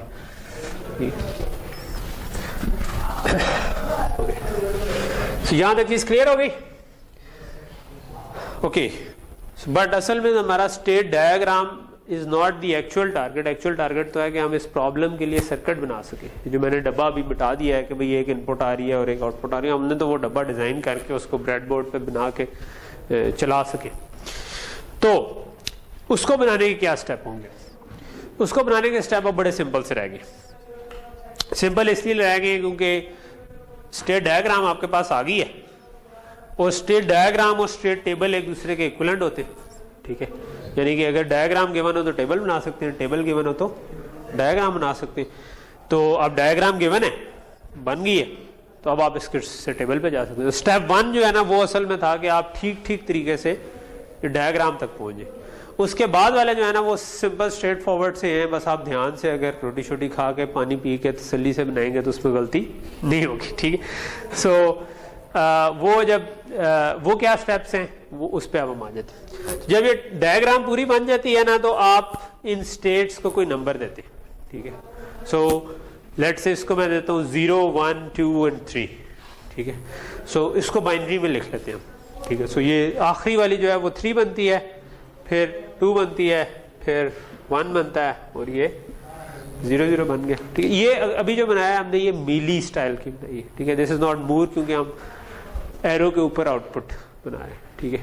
हम इसको मूर स्टाइल से भी डिज़ाइन करने का सोच सकते थे, लेकिन वो अभी हम नहीं करेंगे। फिलहाल हम इसको मीली के साथ ही करें। हम अभी इसके सर्किट तक पहुंचना चाह रहे हैं, जो हमारा मेन फोकस इस वक्त है।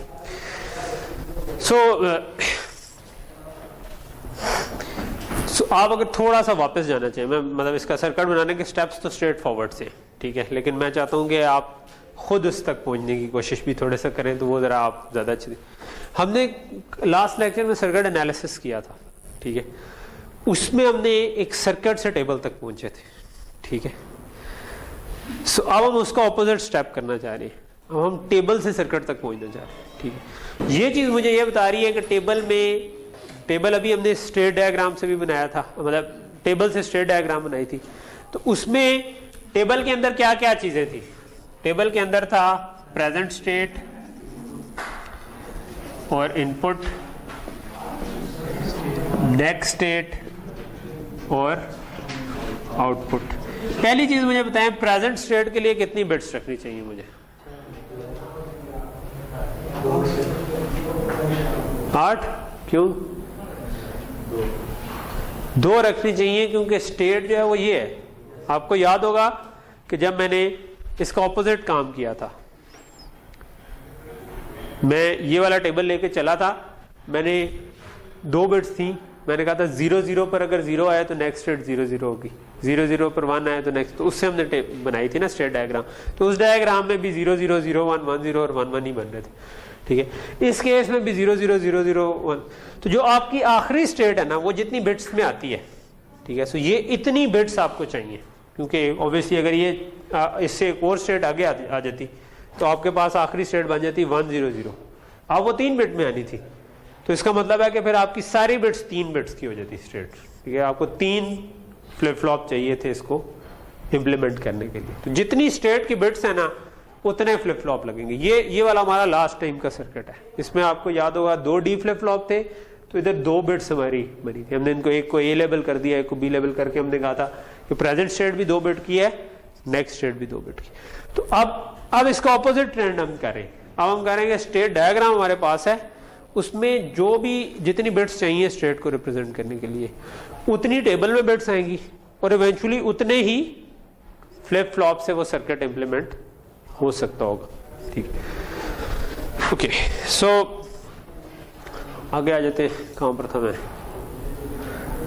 तो ये हमारी स्टेट मशीन थी, तो ये एग्जैक्टली वैसे यही बन रही है, वेरीफाई कर लें, ठीक है। ओके, सो अब नेक्स्ट चीज है कि इसका टेबल बना लें। टेबल हम जो बनाने की कोशिश करेंगे, उसके लिए हमें क्या करना पड़ेगा, नेक्स्ट स्टेट के लिए हमें कितनी बिट रखनी है और प्रेजेंट स्टेट के लिए कितनी रखनी पड़ेगी। प्रेजेंट स्टेट और नेक्स्ट स्टेट तो सेम जितनी बिट्स हैं, कितनी बिट्स लगेगी? 2।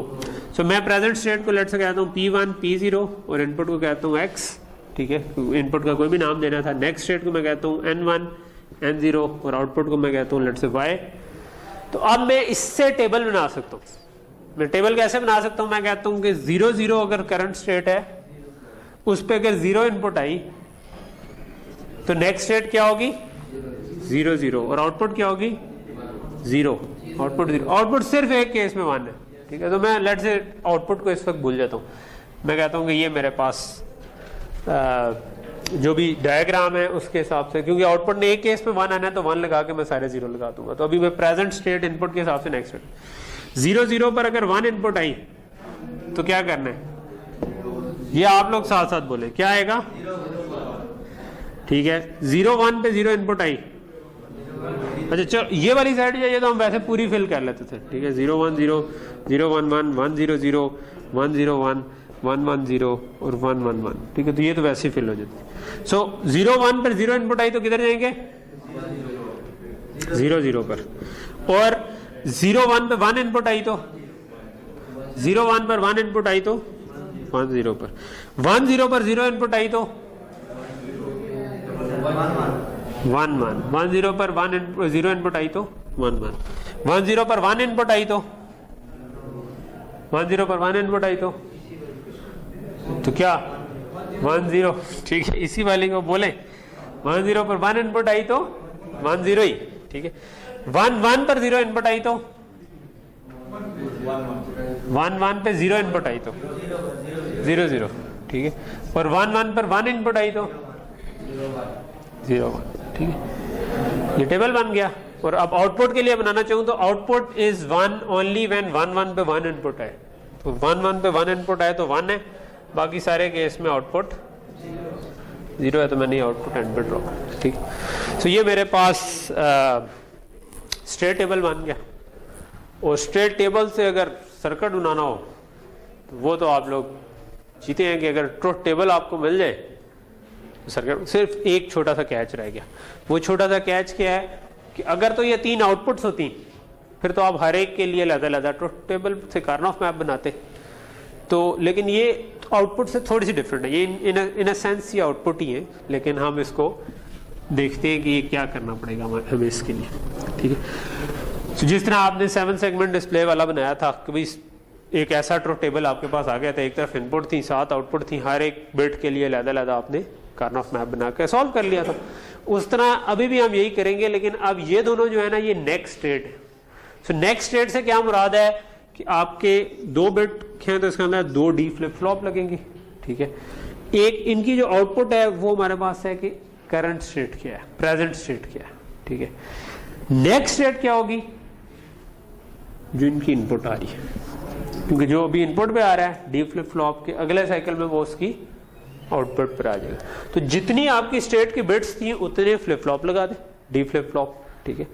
उसकी जो आउटपुट्स हैं उनको आप कह देंगे ये मेरे पास P1 और P0 यानी प्रेजेंट स्टेट है। इनपुट को आप कह देंगे ये N1 N0 और N1, ठीक है, जहां पर 1 आ रहा है वहां पर 1। और एक आपको आउटपुट चाहिए, इस केस में मैंने Y बनाई हुई है तो ये आउटपुट है, और इसके अलावा आपके पास इनपुट है X, ठीक है।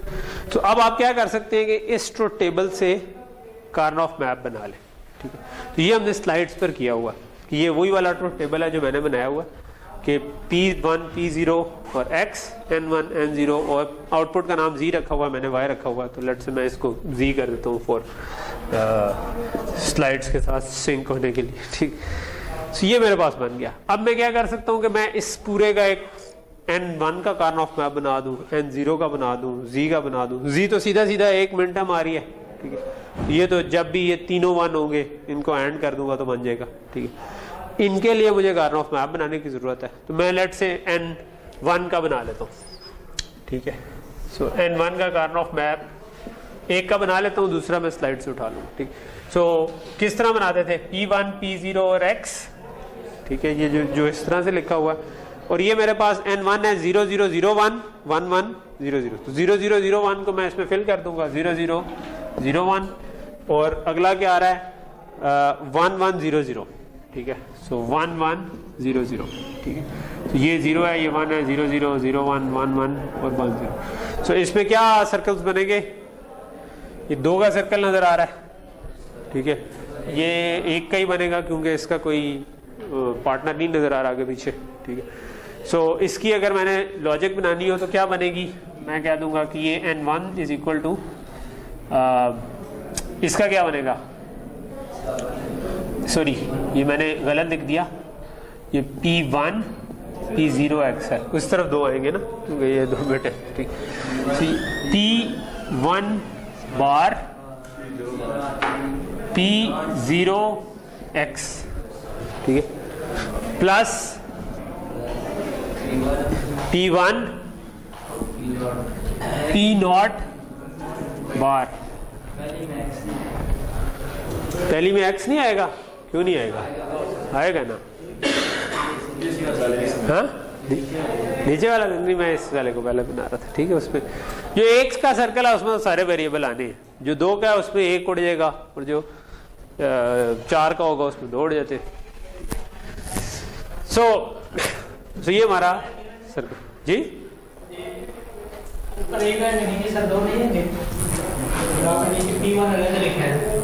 किधर नीचे P1 अलग लिखा है, हाँ ये एक ही है ना, 1 बिट है, ऊपर 2 आएंगे ना। जो 3 वाला होता है उसमें इस तरफ 2 बिट्स चल रही है ना, तो ये 2 बिट्स इसको रिप्रेजेंट कर रही है, और इस तरफ 1 बिट चल रही है तो ये इसको रिप्रेजेंट कर रही है, ठीक। तो ये हो गया, ठीक है। तो इस तरह आप 3 कार्नोफ मैप बना सकते हो। तो ये आपका पूरा प्रोसेस है कि स्टेट डायग्राम को कैसे बनाएंगे, पहले आप स्टेट डायग्राम बनाएं, उससे स्टेट टेबल बन जाएगी, और उसके बाद आप स्टेट्स को बाइनरी बिट्स दे दें जो कि हमने 00, 01, 101। उसके बाद आप हर एक्सटर्नल आउटपुट और हर स्टेट बिट के लिए के मैप बना दे। तो मैंने एक बिट के लिए बनाया है, 2 बिट्स के लिए मुझे भी बनाना है, यानी कि मुझे N1 के लिए बना दिया है, N0 और Z के लिए भी बड़ा सिंपल है। Z तो हमें नजर आ रहा है कि Z इज इक्वल टू तीनों को एंड कर देना, ठीक है, कि जब ये तीनों 1 है तो फिर 1 आ रहा है, तो ये तो एक ही बनता है, इसमें के मैप भी बनाने की जरूरत नहीं। उसके बाद बुलियन फंक्शन को सिंप्लीफाई करें, ठीक है। बाज़ का वैसे हमने ये कार्नोफ मैप में नहीं किया था, लेकिन बाज़ का आप जब वो बना लेते हैं ना तो उसमें भी फर्दर थोड़ा सा सिंप्लीफिकेशन हो सकती है, वो मैं अभी बताता हूँ कैसे हो सकती है। जब हो जाएगी तो उसके बाद आप फ्लिप फ्लॉप्स ड्रॉ करें। जिस तरह 2 फ्लिप फ्लॉप मैंने ड्रॉ कर लिए क्योंकि 2 बिट्स थी, उनकी इनपुट हमारी नेक्स्ट स्टेट है, आउटपुट हमारी प्रेजेंट स्टेट है, और ये आपकी आउटपुट है। अब लेट से Z है, Z क्या चीज बन रही है, P1, P0 और X। सो मैं X को P1 और P0 के साथ एंड कर दूंगा तो ये मेरे पास Z आ गया, ठीक है। इसी तरह N1 का सर्किट क्या बन रहा है, P1 P0 plus X plus P1 P0 बार। सो मैं P1 को इधर से उठा सकता हूँ और P0 को इधर से उठा सकता हूँ, इनका बार ले लूँ, X के साथ एंड करके आपके पास ये सर्किट बन जाएगा। और इसी तरह आपको बाकी N1 के लिए भी करना पड़ेगा। तो ये मैं इस पे स्लाइड पे आ जाता हूँ क्योंकि ये सिंपल प्रोसेस है कि आपके पास एक्सप्रेशन हो तो उससे सर्किट कैसे बनेगा, ठीक है। तो ये आपका N0 का सर्किट बन गया, ये N1 का N0 पे देखें तो हमारे पास 3 जो 1 आ रहे थे वो कोई सर्कल बन ही नहीं रहा था, कोई बड़ा सर्कल, तो ये सिंगल के सर्कल बने, तो हर एक में तीनों वेरिएबल आ रहे हैं, ठीक। अच्छा, मैं आपको कह रहा था कि बास का आतना थोड़ा सा फर्दर सिंप्लीफाई चीज हो सकती है। जब भी आपके पास कोई इस किस्म की टर्म आ जाए ना, AX बार, एक minute, AB bar plus B bar A, ठीक है, तो ये बेसिकली XOR होता है, ठीक है।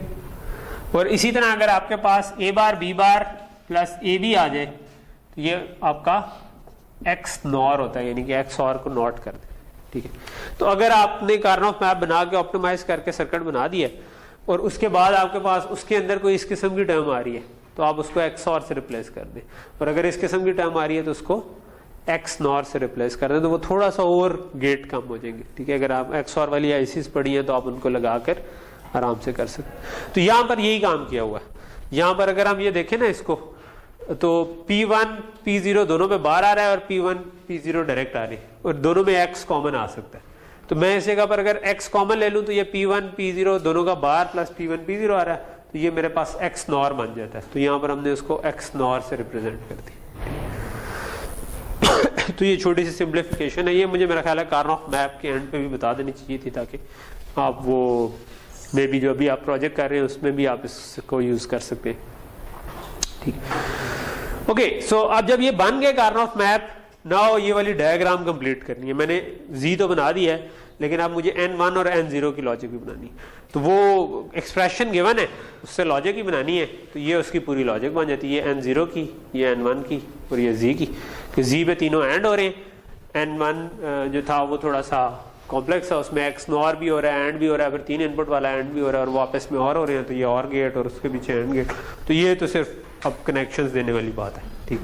तो ये जब बन जाएगा तो ये अब हमारा पूरा सर्किट तैयार हो गया, ठीक है। अब इस सर्किट में अगर आप इधर से वो एक एक बिट इनपुट करने जा रहे हैं तो इस Z पर आपको जब भी 1101 आया तो 1 मिल जाएगा। So what you can do is कि आप इसको पैच करके इसको इनपुट देने का कोई तरीका अगर बना देते किसी क्लॉक पे चला के, तो वो आपको आउटपुट मिलना शुरू हो जाएगी, ठीक।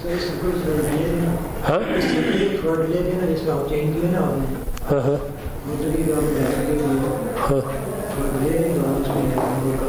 अगर क्या कर लूँ,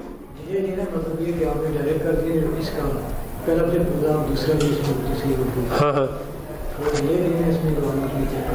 तो आप क्या कर लेंगे,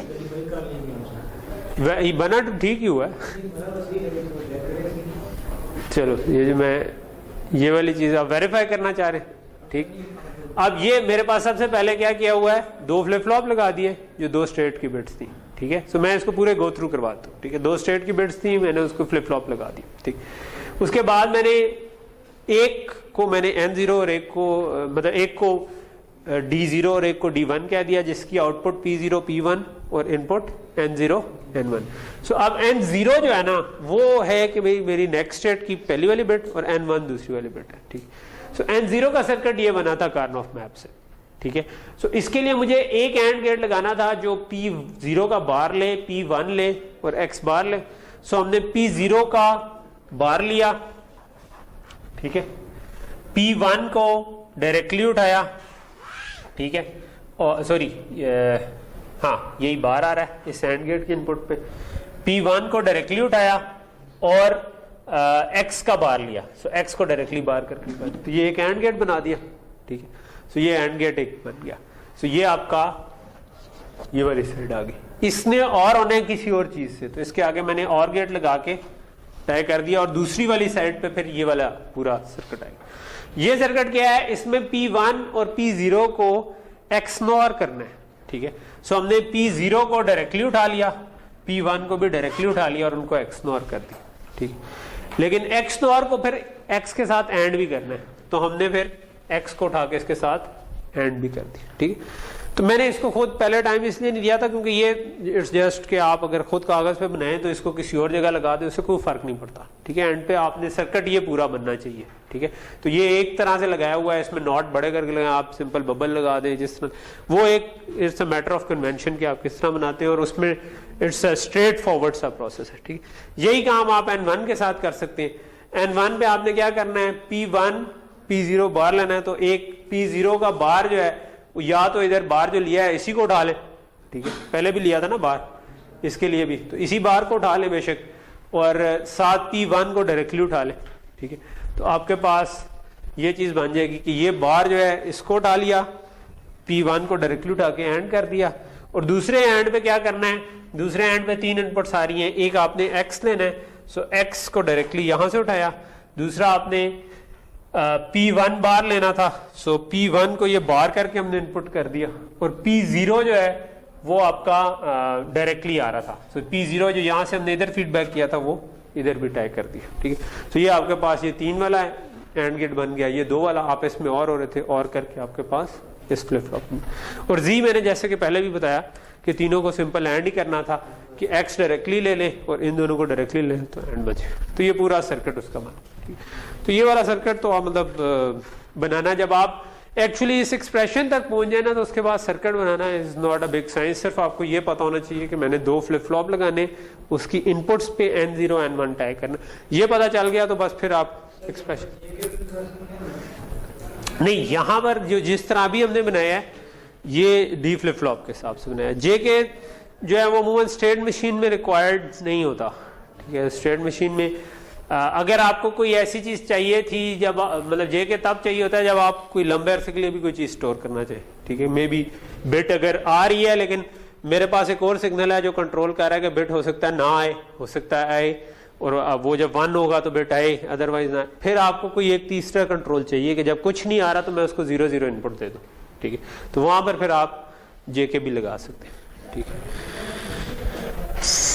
ओके, सो एक और एग्जांपल हम इसकी कर लेते हैं, ठीक है, स्टेट मशीन की। अगली एग्जांपल है वेंडिंग मशीन की, ठीक है। सो जस्ट इसको पक्का करने के लिए, ये वैसे आप देखेंगे कि ये ज्यादा इंटरेस्टिंग टॉपिक, मतलब आपको एक प्रॉब्लम गिवन उससे स्टेट मशीन बनाना एक इंटरेस्टिंग काम होता है, और जब स्टेट मशीन बन जाती है तो उसका सर्किट इज स्ट्रेट फॉरवर्ड, मतलब वो आप अगर 2-3 दफा बना लेंगे तो आपको पक्का हो जाएगा किस तरह का। अच्छा, अगली एग्जांपल है हमारी वेंडिंग मशीन की। और वेंडिंग मशीन क्या होती है कि जिसमें आप पैसे डालते हैं और जवाब में वो आपको कोक या कोई और आइटम आउट करती है, ठीक है। सो हम इस केस में कोक आउटपुट करने की बात कर रहे हैं, ठीक है। सो आप इसमें निकल और डाइम इनपुट करते हैं। लेट से मैं पाकिस्तान के कॉन्टेक्स्ट में कहता हूँ, आप तो 10 रुपए का भी सिक्का आ गया, ठीक है। सो आप लेट से 10 रुपए का सिक्का इनपुट देते हैं या 5 रुपए का देते हैं, और लेट्स अज्यूम के 15 रुपए की कोक है। मुझे नहीं पता आजकल कितने की आती है, वैसे कितने की आजकल, वैसे 30 की है। तो लेट से के कोक वालों ने नई स्कीम निकाली है कि वो आपको 15 रुपए की एक छोटी कोक दे देते हैं जो 250 ml से भी आती हो, ठीक है, ताकि आओ ठीक। ओके, तो अब आपकी सिस्टम के अंदर 3 इनपुट्स हो सकती हैं, या आप 5 रुपए का सिक्का डाल सकते हैं, या 10 रुपए का सिक्का डाल सकते हैं, और या आप बैट कॉइन डाल सकते हैं, ठीक है। मे भी वो वीडियो गेम खेलने जाए तो टोकन जो डलते हैं, कोई बंदा है वो कहे यार क्या पता टोकन ज़्यादा भारी है, तो 10 के बजाय वो 20 रुपये कंसिडर कर ले और 2 कोक्स बाहर आ जाए, ठीक है। सो वो जवाब में कहेगा नहीं जी बैट कॉइन, ठीक है। सो बैट कॉइन, अगर बैट कॉइन आपने डिटेक्ट किया है तो फिर आप रिजेक्ट कर देंगे, ठीक है। सो रिजेक्ट करने के लिए में भी कोई मैसेज आ जाए और आप स्टिल जितने पैसे डले हुए हैं उनको काउंट कर लें, और मे भी अगर एक हाथ लगा हो ना मशीन पे जब बैट कॉइन आया तो ठीक है, तो वो ये भी हो सकता है। ओके, सो आपकी 3 इनपुट्स हैं, 5 रुपये, 10 रुपये और बैट कॉइन, और आउटपुट्स हैं कोक, नो कोक या रिजेक्ट, ठीक है।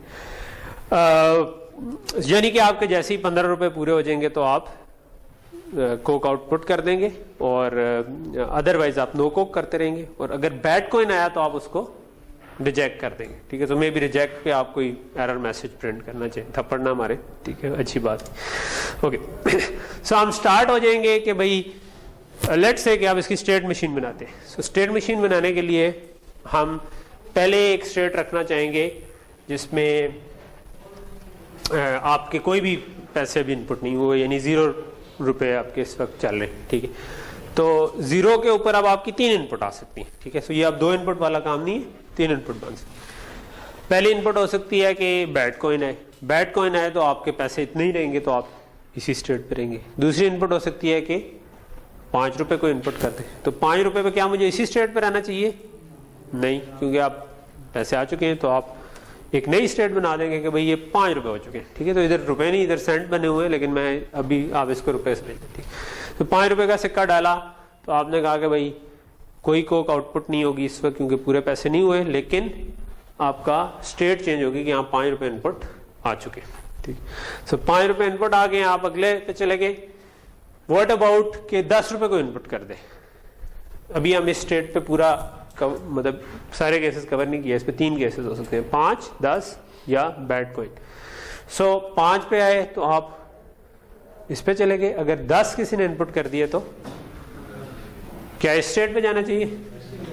हाँ, एक और स्टेट बनानी चाहिए, क्योंकि 10 और 5 एक दूसरे से डिफरेंट है। किसी ने 10 रुपये दिए हो तो वो एक और चीज बनती है, और 5, तो हमने एक और स्टेट बना दी कि अगर कोई 10 इनपुट करे तो हम 10 वाली स्टेट पे चले जाएंगे, जो कि ये शो जिसने ये याद रखा हुआ कि भाई 10 रुपये इनपुट आए हुए हैं, ठीक है। इसने ये याद रखा हुआ कि बेसिकली एक बिट होगी इवेंचुअली फ्लिप फ्लॉप की, लेकिन इसका ये बिट 1 होने का मतलब है कि 5 रुपये आए हुए हैं, ये बिट 1 हुई है तो इसका मतलब है 10 रुपये।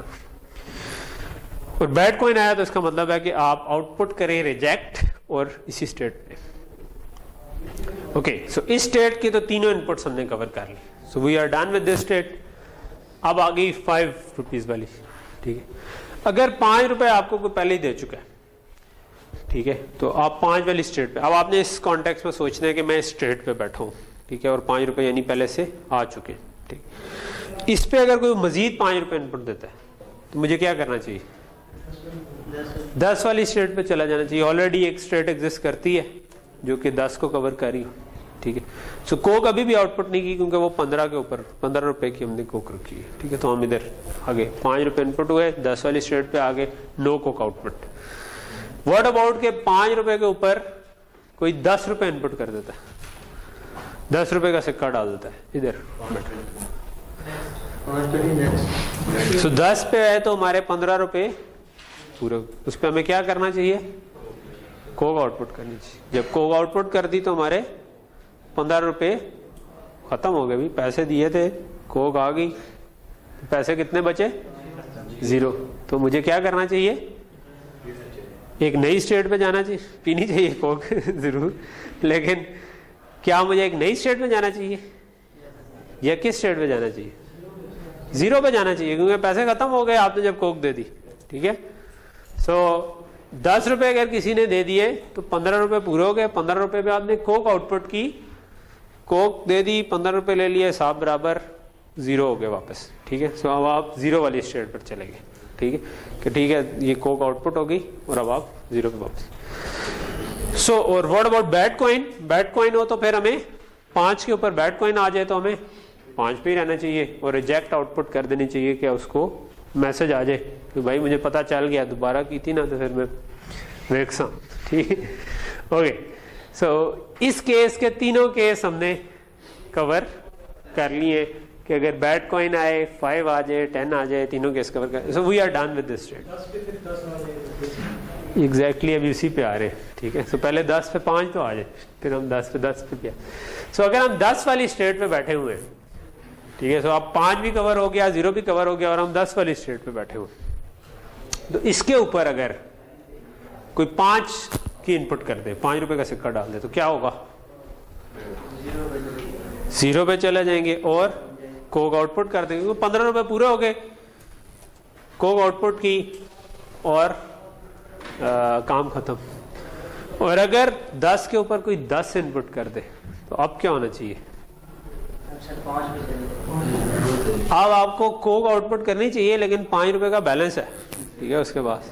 ठीक है, सो 5 रुपए वापस बिजनेस में वापस करने का तो रिवाज नहीं होता ना। आप कहते हैं ठीक है जी 5 रुपए साढ़े गोल ले, तो अब आप मजीद 10 डाल के एक और कोक करें। ठीक है, जिस तरह आपको होता होगा कि कोर्स ड्रॉप किया है तो पैसे वापस करने के बजाय अगले सेमेस्टर में एडजस्ट करा लें, तो वो वापस ना करने वाला हिसाब ही हम रखते हैं इधर कि अगर 10 रुपए आ गए तो इसका मतलब है कि आपने 5 ऊपर दिए हैं, सो वी आर फेयर कि भाई हम आपके 5 काउंट कर रहे हैं, हम उसको 0 पर नहीं लेके जा रहे, और कोक आउटपुट कर दिए तो हम 5 वाली स्टेट में आ जाएंगे। ठीक है, अगर आपके पास टूटे हुए नहीं थे तो हो सकता है जो अगली कोक लेने वाला है उसका भला हो जाए, उसके पास 10 रुपए थे, उसने उसी से ही कोक ले ली। ठीक, सो यहाँ तक चीज समझ आ गई।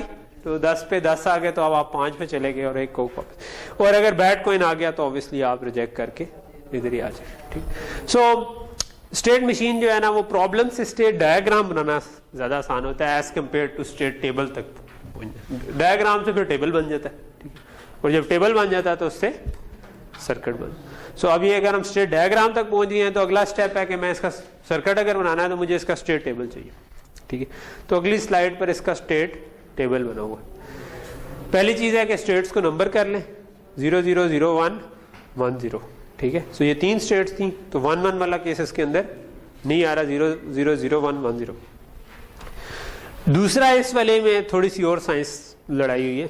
ठीक है, वो क्या किया हुआ है कि बेसिकली हमारी 3 इनपुट्स और 3 आउटपुट्स थी, लेकिन हमने उनको इनकोड कर दिया। हमने कहा कि 5 के लिए हम ये नहीं कहेंगे कि 5 10 और बैड कॉइन 3 इनपुट्स नहीं समझ रहे हम, बल्कि 3 तो समझ रहे हैं लेकिन हम उनको 3 अलग-अलग बिट्स नहीं दे रहे, बल्कि हम 5 के लिए कह रहे हैं कि इनपुट 0 0 होगी, 10 के लिए 0 1 होगी और बैड कॉइन के लिए 1 0 होगी। ठीक है, और इसी तरह आउटपुट को भी हमने 3 अलग बिट्स रखने के बजाय कह दिया कि अगर नो कोक है तो 0 0 आउटपुट होगी, कोक है तो 0 1 होगी और रिजेक्ट है तो 1 0 हो जाएगी। ठीक है, सो आपने 2 बिट्स में इसको इनकोड कर दी। ठीक है, सो इनकी भी पहली बिट जो है वो बेसिकली बता रही है कि 0 है तो 5 आ रहा है, 1 है तो, और दूसरी बिट 1 होगी तो इसका मतलब बैड कॉइन है, और इस केस में दूसरी बिट 1 होगी, इसका मतलब है रिजेक्ट। सो इससे क्या होगा, इससे थोड़ा सा आपके ओवरऑल, अगर मैं ये 3 इनपुट्स ले लेता तो मुझे 2 स्टेट की बिट्स और 3 इनपुट बनानी पड़ती है, 32 का मेरे पास स्टेट टेबल बनना था, और फिर उसका कर्न ऑफ मैप जो है वो 5 वेरिएबल वाला बनना था, लेकिन इस इनकोडिंग के बाद मेरे पास वो 4 इनपुट, बाकी कोई साइंस नहीं। जब आपने ये इनकोडिंग कर ली तो अब आप कह रहे हैं कि अगर 0 0 स्टेट थी और उस पर 0 0 इनपुट आई, ठीक है, यानी कि 5 की इनपुट आई, तो आपने कहां पर जाना था? 0 1 स्टेट पे जाना था, और आउटपुट क्या करनी थी? No coke. तो आपने कहा कि मैं 0 1 स्टेट पे गया और नो कोक का मतलब था 0 0, आउटपुट आपने 0 0 कर दिया। ठीक, इसी तरह अगर 0 0 पर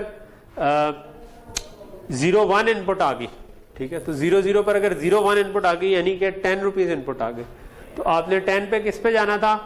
1 0 स्टेट पे चले जाना था, तो आपने इधर 1 0 स्टेट पे चले गए, और आउटपुट क्या होगी? No coke 0 0।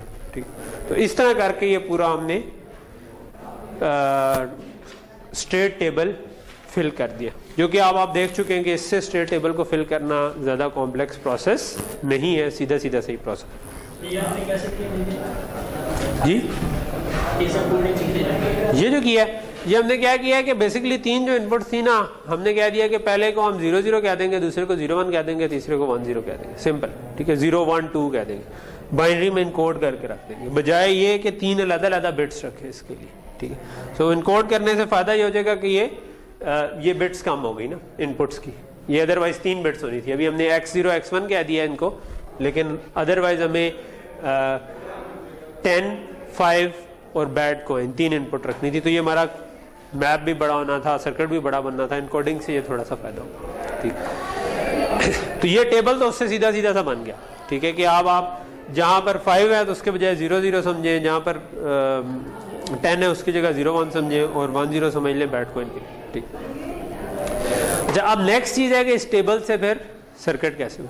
अच्छा, इसके अंदर एक और नोटवर्दी चीज़ ये है कि इसमें चारों केस कवर नहीं हो रहे, यानी कि आपकी 3 स्टेट्स है, 0 0 0 1 1 0 1 1 स्टेट नहीं। तो इसका मतलब है कि उसको हम डोंट केयर एज्यूम कर सकते हैं, क्योंकि अगर वो नहीं है तो इसका मतलब है कि आप अगर 0 0 से स्टार्ट हुए तो कभी आप 1 1 पे जाएंगे ही नहीं, तो 1 1 कभी स्टेट होगी नहीं, तो इसका मतलब है कि वो डोंट केयर है। इसी तरह जो आपकी इनपुट्स है इसके अलावा 1 1 वो भी डोंट केयर है, क्योंकि ये आपकी यही 3 इनपुट्स आ सकती थी। तो जो बाकी के जितने केसेस हैं उनको हम डोंट केयर एज्यूम कर सकते हैं। जब हम डोंट केयर एज्यूम करेंगे तो ये इस वक्त इनको इनपुट को भी डोंट केयर बाकी केसेस में एज्यूम किया हुआ है और स्टेट को भी डोंट केयर एज्यूम किया हुआ है, क्योंकि 1 1 स्टेट भी नहीं आ सकती और ये भी नहीं आ सकते। तो इस केस में आपने आउटपुट्स को डोंट केयर एज्यूम किया। इनके हिसाब से जब आप ट्रू टेबल बनाएंगे से कार्नऑफ मैप बनाएंगे तो आपके पास काफ़ी सारे डोंट केयर आएंगे, और उसके मतलब कार्नऑफ मैप से एक्सप्रेशन बनाने में तो आप लोग जीते ऑलरेडी हैं, तो मुझे वो दोबारा कवर करने की ज़रूरत नहीं है। तो अब ये वाला जो टेबल है ये मुझे बता रहा है कि 2 बिट्स की स्टेट होगी, तो N0 के लिए अलहदा सर्किट बनेगा, N1 के लिए अलहदा बनेगा।